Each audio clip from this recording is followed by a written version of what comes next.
这是其中的一个见证。Okay, now we're going to ask you about how by divine appointment that you meet up with Ron Wyatt. Oh, wow. The Lord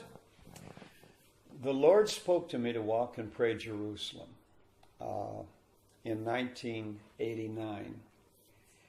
And actually it was in 1988 after I came back from the experience in Rome I talked to you about and all that. And that's after that. I was really fighting it. And I told my wife, I don't want to go to Jerusalem.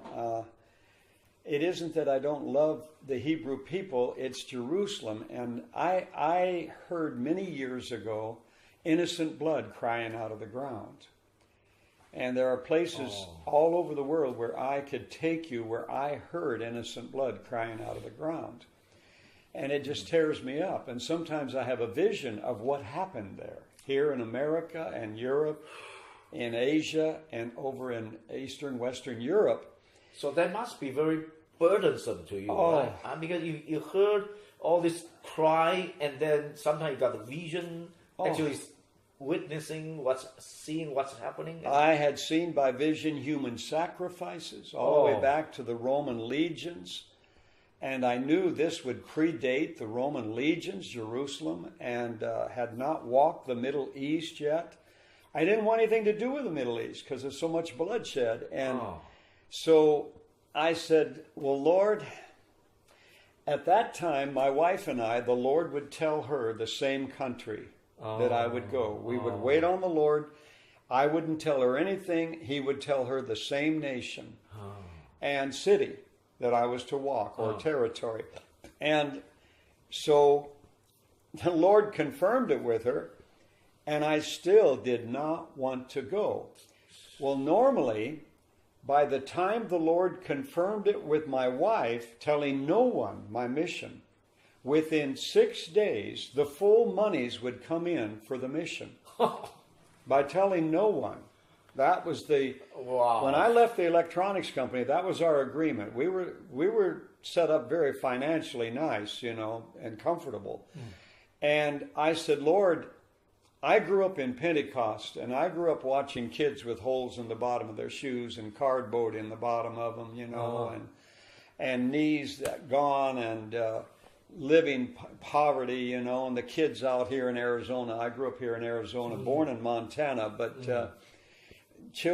ministers' children going and picking cotton, just for extra money to have things they'd like to have. And I didn't want that.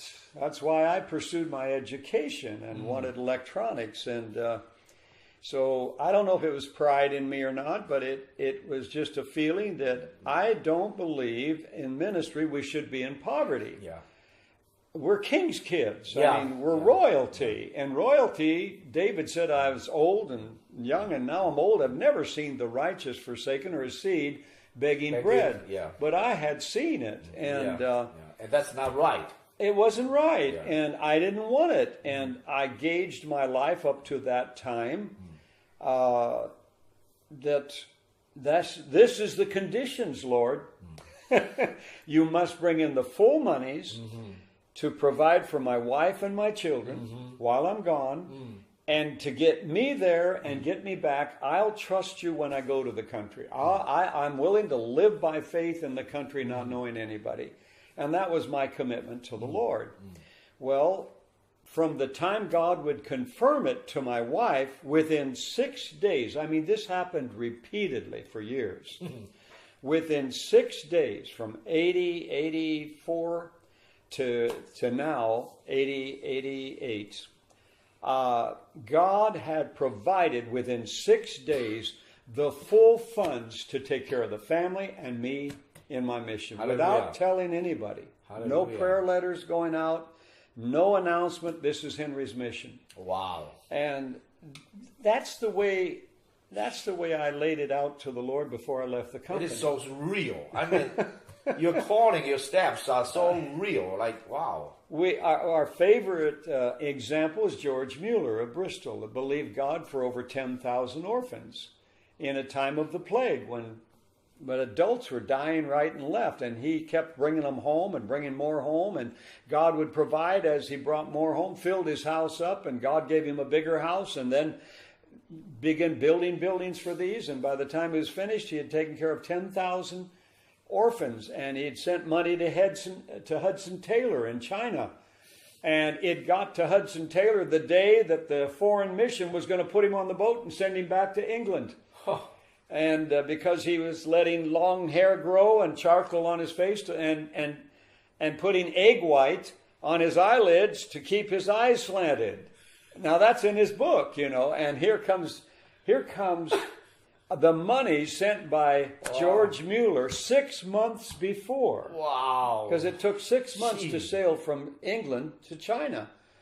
George Mueller here 6 months before. Well, this is our example. The book, we have the autobiography of George Mueller. Wow. So my wife and I said, well, let's pattern our ministry and our life after him by faith and not tell people our needs. Wow. And so that's the setting of our life up to that time. And so what happens, I confirm it with my wife. I make gestures because she's sitting right over there. And I confirm it with her. The Lord tells her Jerusalem and the border of England and Wales, between England and Wales, 2 places. Well, that means